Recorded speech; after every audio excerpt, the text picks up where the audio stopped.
Hudaya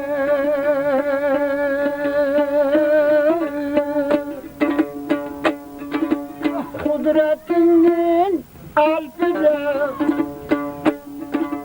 emanet yan verip seni alma Huda.